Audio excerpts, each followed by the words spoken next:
கர்த்தருக்கு ஸ்தோத்திரம்.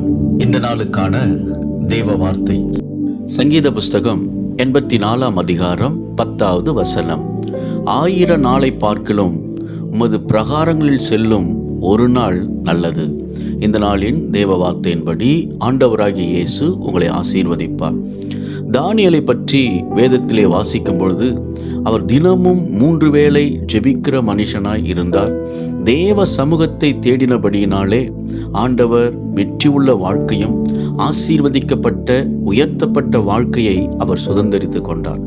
அன்பானவர்களே, நாம் இந்த உலகத்தில் அநேக காரியங்களுக்கு நேரத்தை பல மணி நேரங்களை செலவிடுகிறோம். ஆனால் தேவ சமூகத்தில் நாம் எவ்வளவு நேரம் கொடுக்கிறோம்? ஆண்டவருடைய சமூகத்தை நாம் தேடும் பொழுது நன்மையினாலும் ஆசீர்வாதங்களாலும் ஆண்டவர் நம்மளை நிரப்புகிறார். அவர் சமூகத்திலே அமர்ந்து அவரை நோக்கி நம்ம பார்க்கும் பொழுது வெற்றி உள்ள வாழ்க்கையை கர்த்தர் நமக்கு தருகிறார். விசுவாசியுங்கள், மகிழ்ந்து களி கூறுங்கள். இயேசு உங்களை ஆசீர்வதிக்கிறார். ஆமென்.